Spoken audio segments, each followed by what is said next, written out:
This is just my legal opinion based on the facts.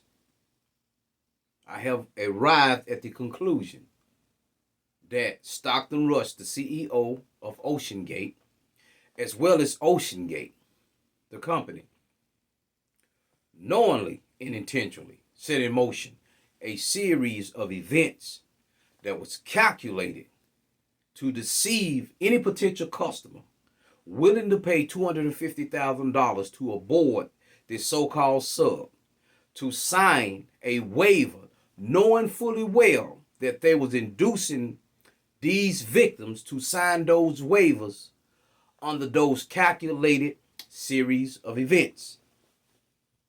If you don't understand this legalese, well, let me break it down to you. Stockton Rush used the media to assert that Boeing, NASA, and they mentioned another company, worked with him on the capsule of the sub. He also went on to say that the capsule was safe and that it would not implode. This is what he stated. I'm going to back it up in a minute.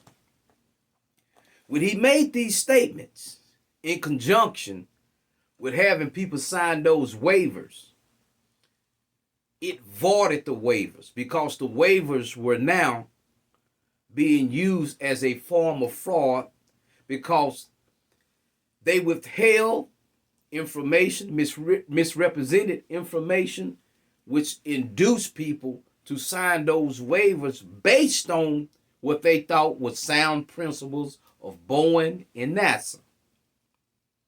I can't get no plainer than that, but let me go a little further, just in case you don't understand. Boeing and NASA are nationally recognized worldwide. Boeing makes airplanes. Boeing makes a lot of things dealing with military equipment. NASA pioneered going to space. So when you hear that NASA and Boeing work with me on this capsule, you misrepresented the strength of that capsule. In other words, you misrepresented the science behind that capsule because you also went on there and said that the capsule was safe. You said this here. So when you look at these series of events that they calculated, the waivers are void, and I expect those waivers to be void. So all you attorneys out there, if you don't know how to attack this here, I just gave you the blueprint because I know a lot of you guys really don't know what the hell you're doing. But let me roll these clips to show you the evidence that Stockton Rush presented to the world. But see, he didn't know that Speak Van Holden would figure this out. But then and again, you already know I'm a thinker. So let me get behind my camera because ain't no editing going on with this here professionally. So let me get behind my camera and do my thing. Seems like this submersible has some elements of MacGyver-y jerry-rigness. I mean, you're putting construction pipes as ballast. I don't know if I'd use that description of it, but there's certain things that you want to be flattened down. So the pressure vessel is not MacGyver at all because that's where we work with Boeing and NASA and the University of Washington.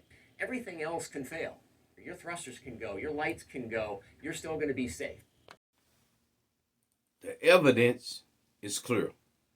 Stockton Rush made statements, knowing that those statements was a lie. He made these statements to everybody that signed the waivers. And even if he did make these statements to the people that signed the waivers, the fact that you put it on social media, they potentially read those, the families read those, and they thinking, hey, we understand that it's a likelihood of death. This could happen, but Boeing and NASA helped them do this. See, that induced them to give confidence in that capsule based on that. And I'm saying, Your Honor, had it not been for these statements, those people would not have got on there. A lot of people in the past would not have got on there.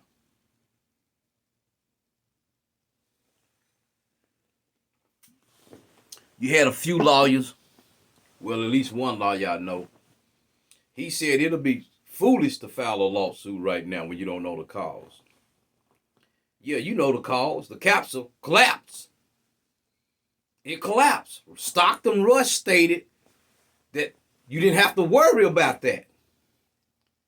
See, this is different from that waiver. You say, oh, you ain't got to worry about this here, because this is solid. And he went on to put context saying, hey, NASA and Boeing worked on this with me, so this ain't no MacGyver type stuff right here.